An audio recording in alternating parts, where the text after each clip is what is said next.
Good evening, everybody. Welcome to your City Commission special meeting and study session. Please turn off or silence all cell phones during the meeting. Meetings are televised every day on Channel 2 at 7 p.m. and midnight and available for viewing on YouTube and Facebook Live. First item we have is open a special meeting. I would entertain a motion. I move to open a special meeting. Second. Please begin voting. Commissioner Leonhard. Aye. Aye. Aye. The special meeting is open. First item is 2021 elected officials take oath of office. Ms. Carla. Good evening, Mayor and Commissioners. So this is the oath of office for the 2021 elected city commissioners. And per the city code, at each regular city election, there shall be elected 2 commissioners for 4-year terms and 1 commissioner for a 2-year term. The candidates receiving the 2 largest numbers of votes shall be elected for the 4-year terms, and the candidate receiving the 3rd largest number of votes shall serve a 2-year term, commencing on the first Tuesday in December following the election. So here we are on the first Tuesday in December. Jermaine Wilson and Griff Martin will serve 4-year terms. Those terms will expire on December 2nd, 2025, and Ed Hengula will serve a 2-year term expiring December 5th, 2023. At this time, I'd like to invite Mr. Hengula and Mr. Martin up, and we'll do the oath of office.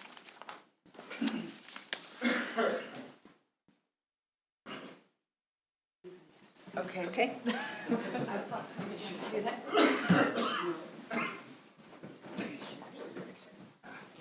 just going to move some chairs just so they don't, it looks a little better in photos. Have you stand there? You scoot down a little bit. You scoot down a little bit. How's that look for the photo? Everyone raise their right hand and repeat after me.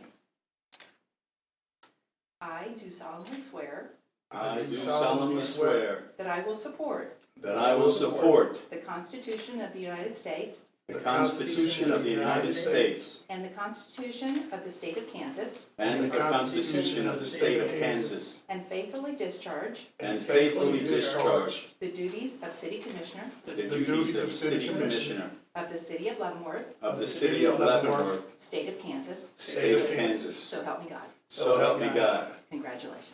It's on, y'all!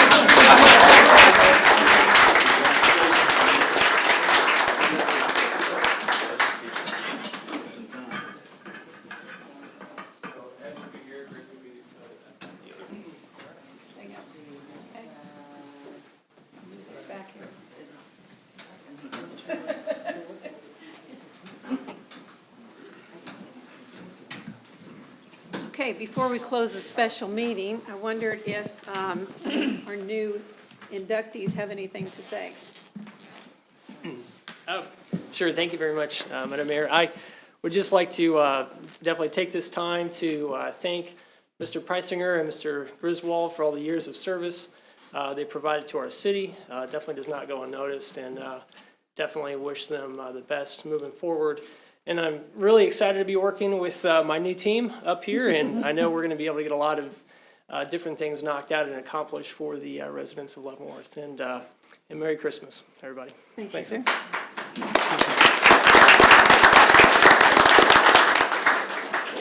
I just want to say thank you very much to everybody who supported me. Thanks to Mr. Preisinger and Mr. Griswold for all the efforts that they put in all the time that they were here. Additionally, I want to tell you, I'm here to represent you. That's what I am here for, to represent you. And so when something comes up and you want it to get known by the City Commission, let me know. I'll pass it on to the right people to see what we can do to resolve any issues. Thanks very much, and as Griff said, Merry Christmas. Commissioner? Yes, I definitely want to say, I want to first start off thanking my Lord and Savior Jesus Christ for this opportunity that he has given me to be able to serve and represent this community. I want to thank my beautiful wife for the sacrifices that she makes every single day and the time she put up with the citizens who come up to me all the time at Walmart. But I say thank you, and it's not an easy job, but I want to say thank you, baby, from the bottom of my heart. I want to thank my children. I want to thank my mom and my dad. Thank you for bringing me into this world. Thank you for teaching me right and wrong. Even though I know I might have deviated off the path, and took some wrong turns or two, but your unconditional love is the reason why I'm still standing. And I am thankful that you two are alive to be able to witness this special occasion. I want to thank the underdogs, those individuals who have made mistakes in their lives. I want to say continue to move forward. Don't ever give up on yourself, because just past mistakes do not define who you are. That's right. But most of all, I want to say thank you to the citizens in this community. Thank you for believing in me. Thank you for supporting me. And thank you for electing me to be able to serve and represent this great community for 4 more years. Yay. God bless you all, and Merry Christmas. And looking forward to serving with Mr. Griff and also Mr. Ed. Hey, let's make it happen. That was a horse. Okay, with that, we will close the special meeting. I move to close the special meeting. Second. It's been moved and seconded. Please begin voting. Commissioner Martin? Aye. Aye. Aye. Aye. Aye. 5-0, we close the special meeting. Next item up is the study session. And I have to tell you that I am very grateful to be here for this tonight, but I cannot stay for the study session because of a medical problem, so I need to leave. But welcome, new commissioners. I look forward to working with you. Same here. And I will turn this meeting over to Mayor Pro Tem Leonhard Okay. while I go home and lay down a bit. Thank you. And I'll add that you're all welcome to stay. We have just a couple study session items, but please don't feel the need to. If you'd like to go, now would be the time. We just have 3 study session items, so feel free now, if you don't want to hang around for the whole meeting, to head out. Thank you so much. I'll see you next week. Okay. I think this is what they all came for. Paul. Yeah. It's right here. We'll get a few. The agenda. Okay, I'll wait a couple minutes here. You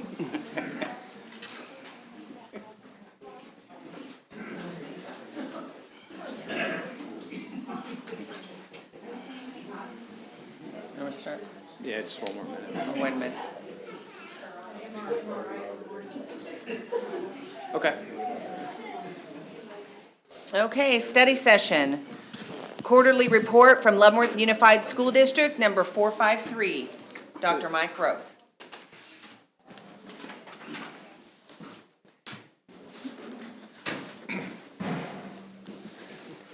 Thank you, Commissioners. Good evening. Thank you for the opportunity once again. Commissioner Martin, congratulations. Thank you. Commissioner Hengula, congratulations. Commissioner Wilson, I'm disappointed you didn't thank me.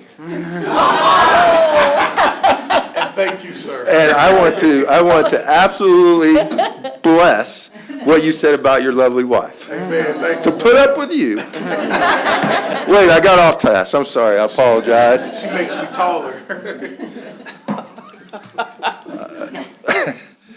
I do have just a few brief comments tonight. I addressed the commission in late October, so with Thanksgiving and some breaks, not a lot has changed since that time. But we do have, I'm proud to say once again, we have a Raiders national champion. Our girls are Raiders national champions, and our boys were runner-up. What an outstanding group of kids that represent, as all of you said to the community, they represent a fantastic community that supports our kids unconditionally, and the success that they have is a lot due to the support of our community and the staff that work with them every day. So I'm very proud to announce that our Raiders once again proved to be not only national champions, but competitors throughout all the things that they do. Our Wizard of Oz play, the last time that I was here, I mentioned that. That went off with it as a huge success. We have some extremely talented kids, not only in the Raiders program and sports programs, but in all of our activities from band and music and plays and just on and on and on. We have some outstanding kids that do great things each and every day, and they represent us very well. A couple of things that are coming up that bring the attention to the commission. This is from the foundation, the Educational Foundation, who they do an outstanding job supporting our school district and their teachers and just in many, many different ways. And so they have their 4th annual Magic of Music on Main Street. This winter concert will feature the high school a cappella choir. It will be in the main hallway of Leavenworth High School. That will be Wednesday, December 15th at 6:30, and this is no cost to anybody that attends. If you have not attended that in the past, you would be amazed on the performance, and it's just a great night. It's pretty brief. It's about a half hour worth of performance. But it really showcases our kids and, again, some of the talent that walks our hallways. So that's on December 15th at 6:30, and again, that's in the main street of our high school. And it'll also give you a chance, if you haven't been in our high school, you'll enter through our new entryway that the bond paid for. Give you an opportunity to see the secure entryway and visit that as well while you're there. And then the last thing that I have as far as the foundation, Tuesday, January 11th, they will have the Harlem Wizards come and play a group of individuals from the community, and that it will begin at 6:30 p.m., and there is a cost to that. It's $12 an adult and $10 for students. And again, that's on Tuesday, January 11th, and that will be at the Leavenworth High School as well. And then finally, kind of just on behalf of USD 453 and all of this teacher, staff, and board members, just want to reiterate to the commission what a great working relationship we've had in the past, working with City Manager Kramer and just the staff here at City Hall. It's a true pleasure. I think we have a great working relationship, and on behalf of everyone I mentioned before, we just want to wish you the happiest of holiday seasons. We know there's a lot of things that are going on in our communities, in our nation, to stay focused on what's best for us as community members. It's a privilege to be able to serve beside and alongside everyone that does good things for our community. And so we want to wish you the happiest of holiday seasons. With that, I would take any questions. Yeah, Dr. Mike Roth, with the Raiders, I know they came in first and second, and now I had heard, wasn't there a co-ed team that this was their first time competing as well, and they came in 7th place overall? I believe that is correct, You yes. know, and they were like a sophomore team, so, yeah, congratulations to Yes. them too. It's pretty powerful to walk up just in the Raider hall or in the ROTC hallway in itself. And the amount of kids that we have go through those programs, and not just in the Raiders, but all of the programs that they have, from the rifle teams to the different competitions and things. They do they do a great job representing us. No, that's exciting. No, thank you. Did anyone else have any comments? Commissioner Martin, did you have anything? Commissioner Wilson? Just want to give a special shout out to the freshman basketball team. Just heard they won their first basketball game in St. Joe. Right, all of the winter activities are underway with basketball and wrestling, and all of those activities have begun. And this week is a full week for our high school basketball team. So I hadn't heard that, but thanks for sharing. That's just for you. See, I knew you would thank me somehow. Commissioner Hengela?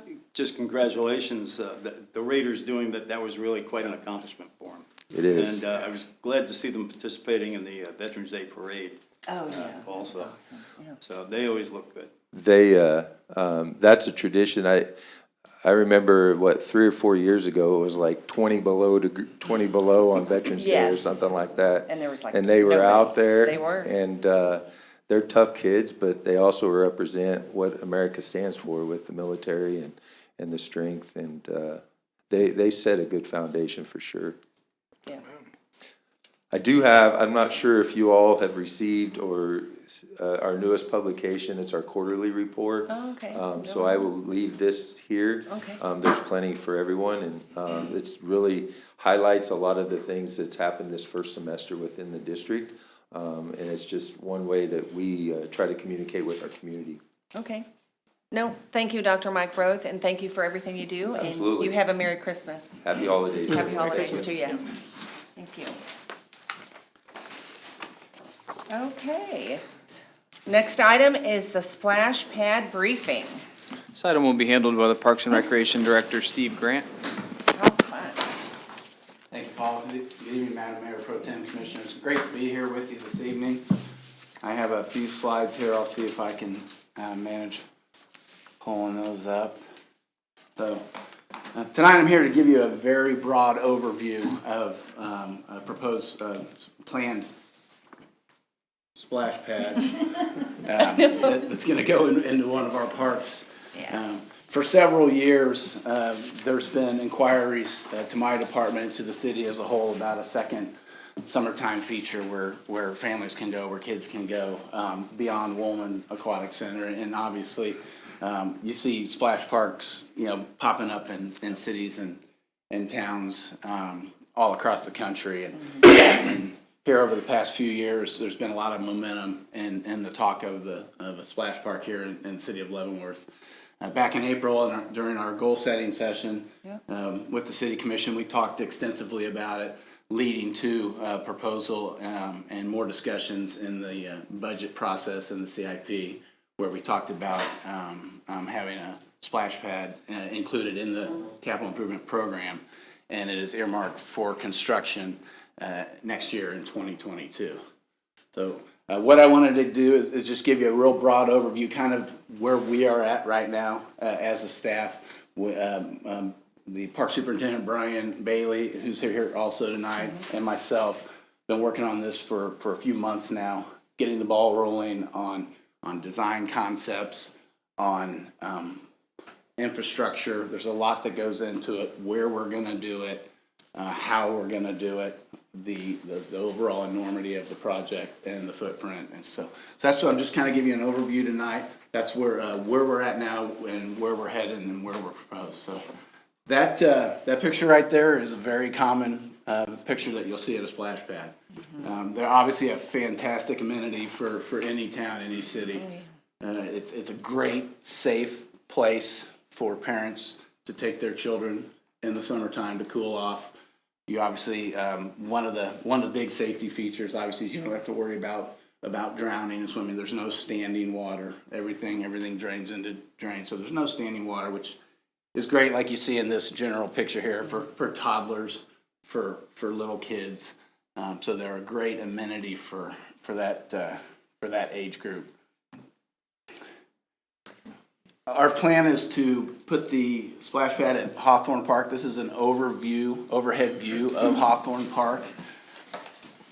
Obviously the ball fields over here on the east side of, this is Klimp Street. So that Klimp Street basically bisects Hawthorne Park. Hawthorne Park is at Ohio and Grand, if you're familiar with the location of it. The center, the Klimp Street divides it. There's a lot of parking on that. That is a one-way street through the park.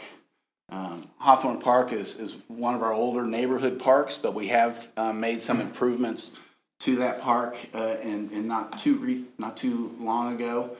The restroom facility is about 5 years old, so it's been new and brought up to ADA standards and everything. The old restroom was quite old. Right behind it, that shaded area, that is the footprint, that area that we are looking at right now for the splash pad to go. It will allow us to incorporate that restroom facility into it. The great thing about this park, we've made a lot of upgrades in the past, but there's more upgrades that will go in conjunction with this project. These walkways leading up to the restroom facility and to the play equipment. There's 2 sets of play equipment. They currently have ADA ramps, but they're not completely ADA compliant as far as width and grade and things like that. Those are things our staff is currently working on right now, infrastructure-wise, things that we can do ahead of the project out of other funding sources such as sidewalk funding and stuff like that.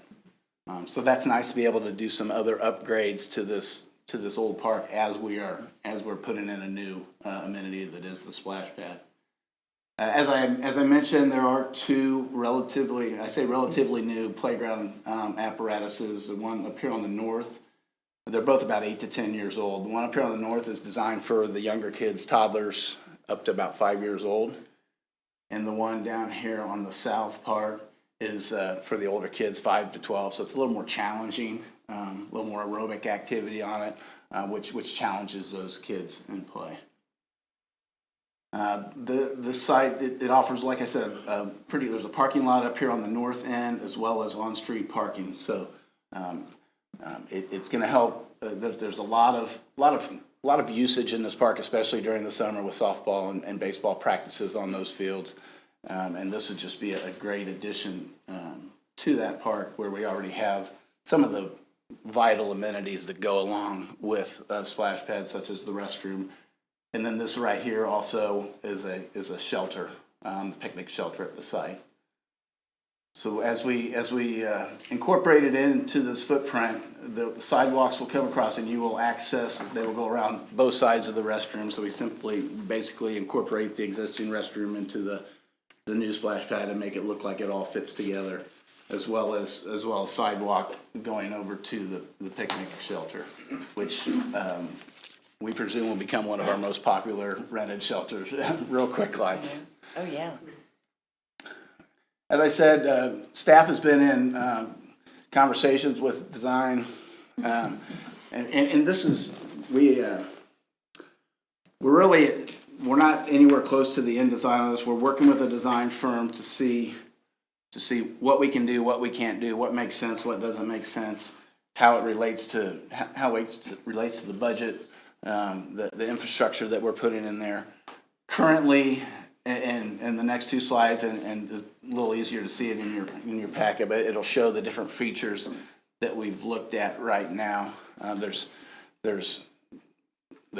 flow concerns that we're dealing with back and forth to see what all we can do in the pad, and then what the overall size and footprint will be. This is where we are at right now. As I said, we're still working on the design. We are trying to design 2 shade structures into it, as you see there, which obviously in the middle summer becomes very important. We have the picnic shelter real close by also, and then there's a lot of trees and stuff in the area. So from that standpoint, we got to keep the parents cool as well. The next 2 slides are just the 2D versions of that last one. This one here just kind of lists the features that we have talked about to date. As I said, we continue to work on the design of this project and the way and how it relates. We're waiting to get numbers back to go back and forth to see where we are at. There's in the budget, there's CIP, there's $135,000 for this project. A rough estimate of that is 110 to 115 for the equipment, and then the other 20 to 25 for the design and some of the utility work. And the final slide is just, it shows more of the footprint. That's where we are at right now as far as the pad itself is 40 by 50, and that's the actual spray area. And then there's what they call a dry area around the perimeter. And on 3 sides, that's like 5 feet wide sidewalk. And then on the 4th side where the shade structures would be, it would be double that, it'd be 10 foot. And they call that a dry area. Other items we're wanting to do internally, we're trying to do as much as we can internally so that we can end up with the best finished product we can. We do want to put a fence around it. Now, we're not fencing it in and closing it off. It's more of a traffic control to keep you know, kids from running off the pad and running every which direction. We wanna funnel it to the entrances, the sidewalk entrances, for many reasons, for carrying debris back onto the pad, for wearing around the edges. So with that, you know, that's kind of where we're at right now. We've got a ways to go. But that's the general overview of where we're heading. We're really excited about it. I know the community's excited about it. And it's a fantastic project. And with that, I'll add a couple of things. So, the question may be why Hawthorne? A couple things with the splash pad. One, you have to have water lines. Two, you need the restrooms. Anybody who has young children or children like that, you need restrooms in the nearby, so that limits us. Grading, so that's the slope of the topography. You need roughly a flat type area. You need a parking lot. If you're going to invite people here, the park shelter, again, birthday parties, summer parties and stuff like that. And then finally, the central location of it was what led us to Hawthorne Park. The other question may be, there is a concrete pad on that site that was before. That is so old that. It used to be a wading Yes, pool. yeah, just to the south of the proposed location there. That's, I was gonna ask about that. 'cause Yeah, that's- it's That's when I was. that's so old that it's not viable. It'd have to be ripped out, which would increase the cost. So do we plan of on the ripping that project. out? yes, our Yes. staff's gonna remove that Okay. this Okay. this Right. winter. Yeah, that's, Yeah, yeah, but I remember that, yeah. We investigated that as the site, as our first thought. The old drain from that actually daylights halfway down the hill. Yeah, so we're like, well, that's not gonna work, and it only had about a 1/2 inch water line going to it as well. Okay. So, And two other quick points before I open up for commission questions. So there's two basic schools of thought for how you handle the water in a splash park. You can either recycle the water, which means that the water goes down into a holding tank, it's treated and then recirculated back up, or you can have a fresh water flow. Based on Steve's numerous discussions with current operators of these, the fresh water flow is what we're recommending and the system we're gonna go with. The other one, the holding tank and the treatment, substantially increases the price, the upfront price. There's also some health concerns about that water, how well it has to be treated. And so that would be what we would propose.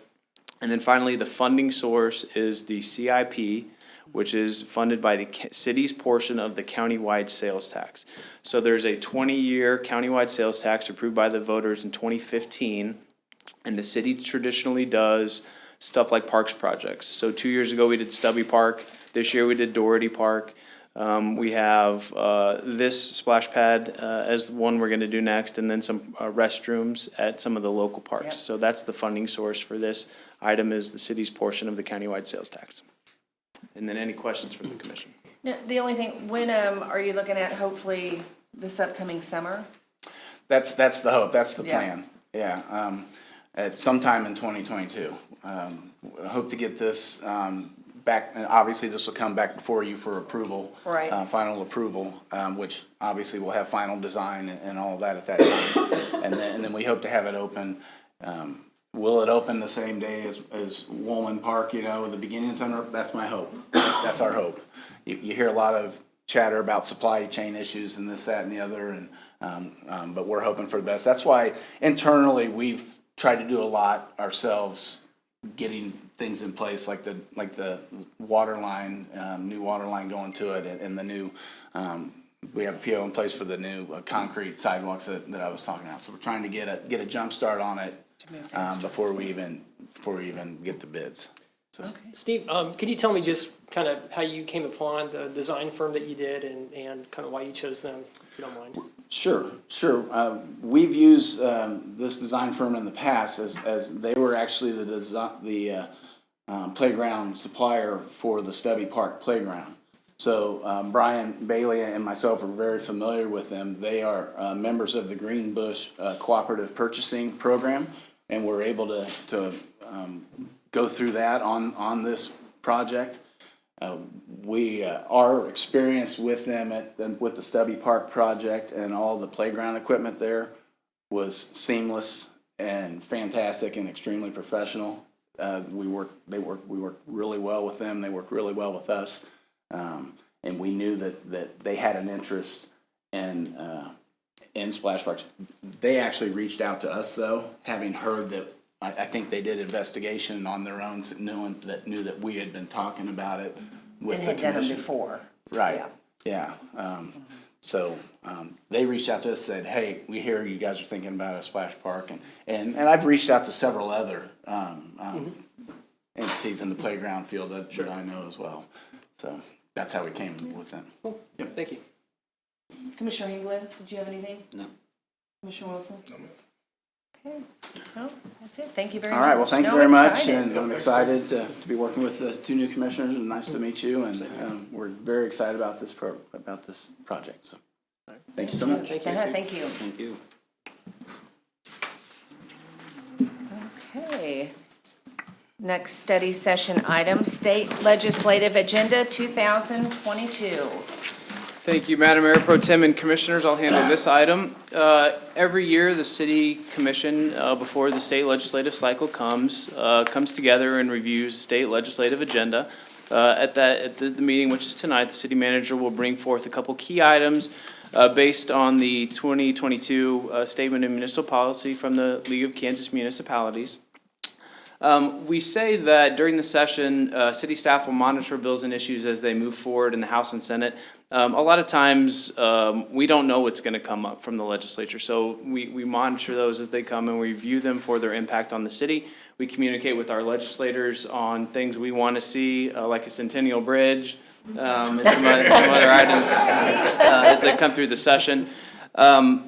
We bring those bills back to the commission. I'm actually going to mention a specific bill tonight. So what our goal is to always bring you, the governing body, legislation that's either in committee, that's been passed out of one of the houses, and if there is a compelling interest of the city, seek consensus from the commission to either provide testimony, to reach out to our legislators, voice our support or opposition for those pieces of legislation.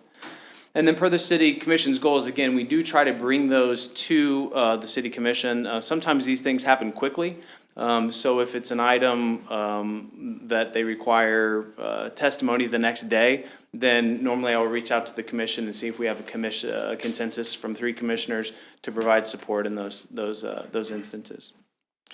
So again, the state legislative agenda is based on the Statement of Municipal Policy for the League of Kansas Municipalities. The 2022 statement includes more than 100 issues in 6 separate categories. The inclusion of so many areas illustrates the complexity of the legislative process and the full scope of how actions at the state level can affect local governments. In the 2022 statement, the League does do a good job of providing a condensed list of 6 priority items, which are selected based on potential impact as well as insight that they may have on issues that could see action during the legislative session. The 6 priority items are all relevant to the city, but I highlighted 4 of the specific items because they're either new or because they've had a broad impact on local operations in the past or could in the future. So what I'll do is I'll go through those 4 priority items, and then I'm going to go briefly through some of the categories and just highlight some of the items that we have. So the first one is the highlighted item of home rule.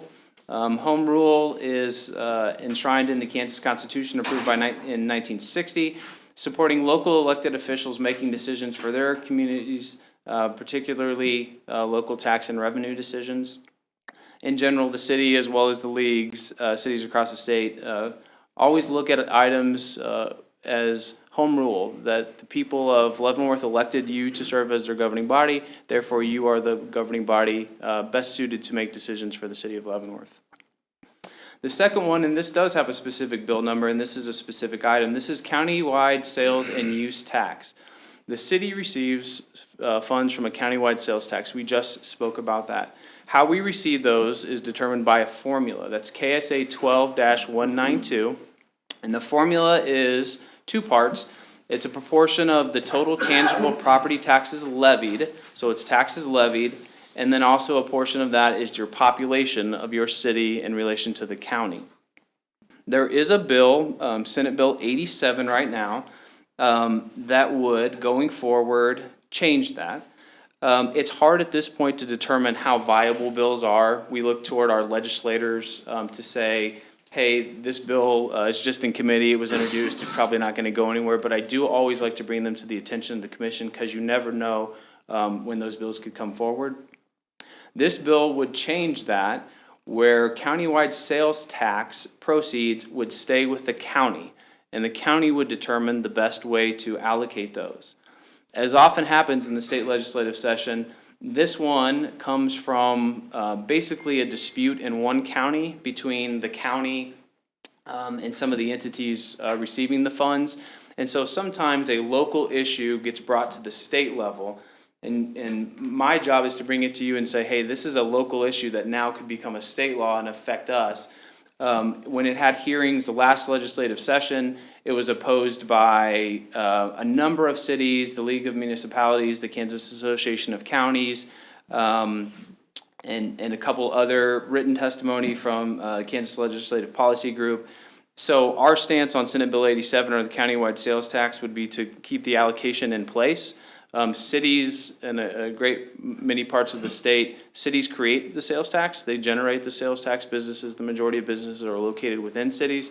So we believe that a formula that gives direct proceeds from the countywide sales tax to the cities should remain in place, rather than what Senate Bill 87 would do, which would be to have those funds go to the county for the county's determination on where those funds would go. Any questions on that one individual item? Okay. So we'll watch that bill and work with our legislators to make sure that the cities are protected when it comes to countywide sales tax.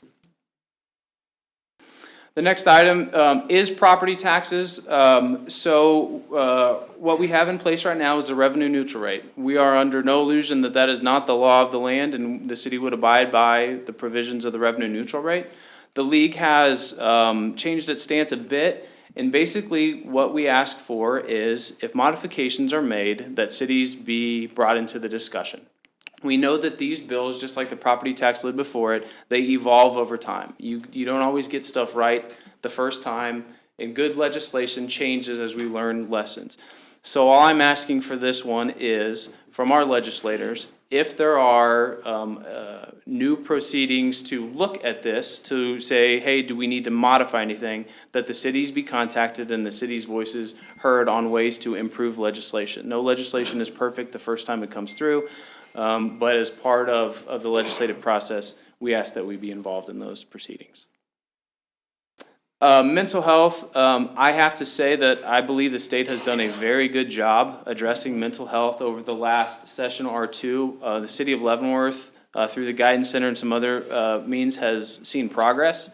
And we thank our legislators for that and the state for that. It's a great burden on our police department and city services, as well as it is on the community, if mental health resources are not there. So we will continue to push for improved attention to mental health, but sometimes you also have to acknowledge the work that the legislature has done, which they've done a good job on mental health. So those are the four key items, and then just briefly, I'm going to go through some of the categories. So in your packet, you have the municipal statement of municipal policy.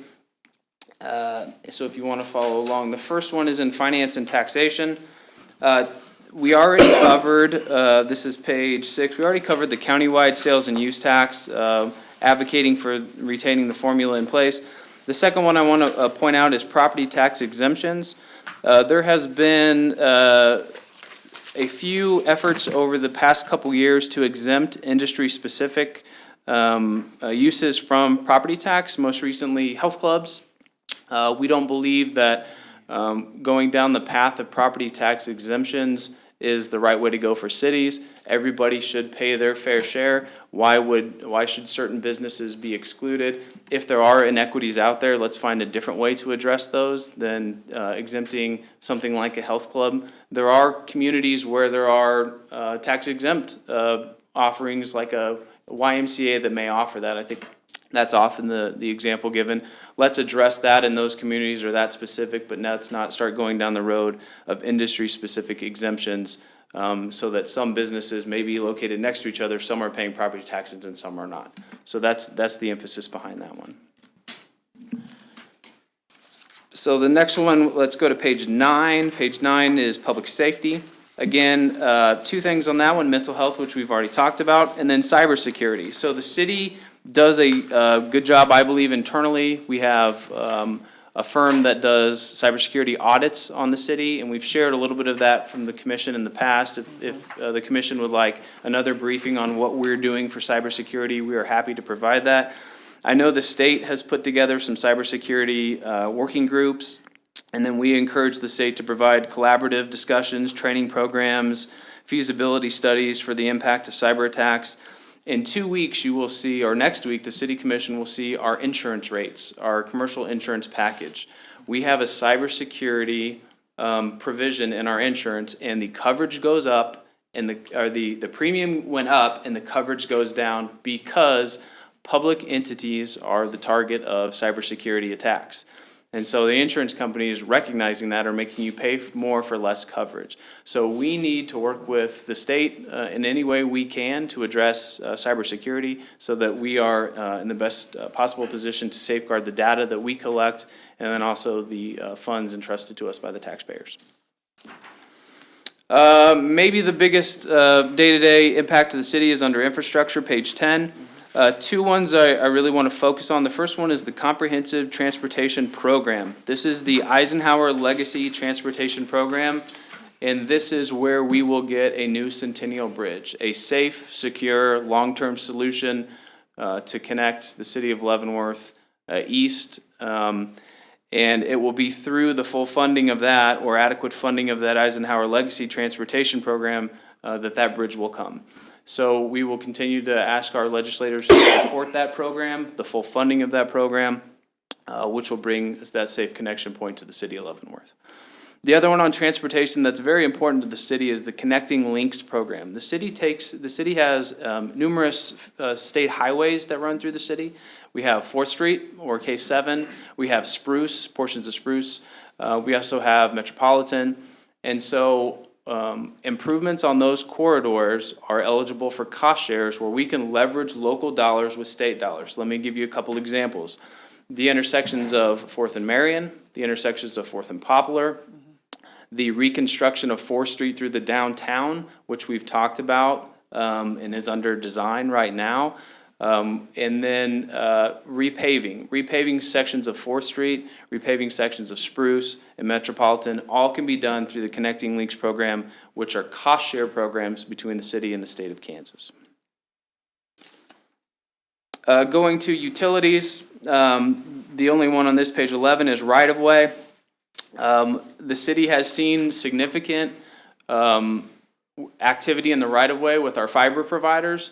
Progress has its price. People want more competition in the broadband market and the cable market, and sometimes that looks like torn up right-of-ways, but we continue to ask that the cities have a say in what happens in the public right-of-ways so we can respond to our citizens and have some sort of recourse if the work going on there does not meet the expectations of the city as far as the maintenance and keeping those right-of-ways preserved. So again, that's more of a home rule of local control over right-of-ways. Page 13, water and wastewater certification. I met this morning with our wastewater superintendent and our public works director to talk about this.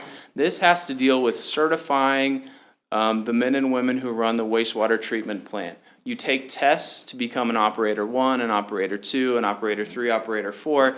In years past, the statewide pass rates on those tests have been somewhere below 30%. And so we've tried to work with KDHE to make those tests more applicable to the actual job of being a wastewater employee. The other issue we're having that I would like to bring to the attention of our state legislators is the tests are less and less frequently and at more farther locations. So getting tests is difficult for us now. These employees that we need to attain these certifications to run our plant are having to wait much longer between opportunities. I think some of that may be manpower related, but if there's opportunities for virtual tests or online tests or more flexibility so that we can get our wastewater employees certified so they can serve the city is something that we would like some help with our legislators. So more to come on that. Almost done. Page 15, government policies and procedures. Again, home rules under that. The bottom two, city elections and filing from office. I want to just hit on filing for office. We support filing locations at city clerk's offices. This isn't as big a deal in the city of Leavenworth with the county courthouse being in the city of Leavenworth, but I know a lot of places in the state, and as being a member of the League of Municipalities, they're really pushing for this to be able to happen at city halls because of the drive in a lot of places to get to a county courthouse in a lot of places in the state. We don't have any problem accepting filings for city offices at the city hall. Right now, you have to go to the county office. But if they were going to look at that, we would certainly be in favor and amenable to hosting those or having those filings happen with the city clerk at city hall. And then sign regulation is just another home rule item where the city of Leavenworth or the city commission of Leavenworth should determine how to regulate signs within the city of Leavenworth. And then finally, two items under community development, revitalization tools. We support the continued use of the Neighborhood Revitalization Act. The city has a large and active NRA, which is an investment incentive for work done in the northeast part of Leavenworth. That's a stair-stepped investment based on how much you invest, with the maximum investment of $500,000, bringing a property tax abatement of 95% on the improvements over 10 years. And that district in Leavenworth goes from the river to 10th Street and from Spruce to Metropolitan. So this one is an example of, I'm not aware of anything at the state level to crack down or to try to get rid of some of these revitalization tools, but certainly in the city of Leavenworth, these are what brought us the reuse of Immaculata High School used the NRA, the New Hampton Inn where the Brands Field Service building was, that was done under the NRA, as well as numerous smaller projects. So really helps our town be able to incentivize redevelopment in that identified area. And then finally, tax increment financing. The continued use of TIF. TIF is what brought the redevelopment of the northeast corridor with the two hotels and the recent Fort Gate development. TIF was done to keep Zec Ford in town. TIF was used on the Price Chopper project. TIF was used on the downtown hotel project. It's becoming the norm in the economic development world to have these tools at your disposal. It's certainly up to the commission to set how the city uses these. So if the commission takes a stance on requiring different levels of investment or targeting redevelopment in certain areas, you can certainly do that. We just want to make sure that we're not limited in our flexibility or our toolkit by the state. And again, I haven't heard anything from the state about drawing back or clawing back any of those rights, but I wanted to bring that to your attention. So all you're doing tonight is a consensus, staff is looking for a consensus to move these items or adopt these items, whereby we can communicate with our legislators the priorities of the city and what we look for in the legislative session. And then finally, again, stuff pops up that is not in here, that we don't know about, but that we will be kept abreast from our legislators as they move forward, and then we will bring any items to you. So with that, I'll open for any questions that you may have. I do have a question, Mr. Kramer, and we've talked about this before. The water and wastewater certification, why does it seem so difficult? Has it always been like that? Is it just our state? So some of the difficulty, I think, is that we have a slightly different type of plant than most of the rest of the state. We have a trickling filter plant, which is a little bit different. That was a decision obviously made in 1971 or 72 when it was created. Right. The other part, it just seems that it's not related so much to it's more a theory-based test or more of a test based on not the day-to-day working conditions. And we understand that certainly you need to have a level of accountability to be operating these systems. But when your statewide failure rate or pass rate is below 30%, maybe the test needs to be evaluated.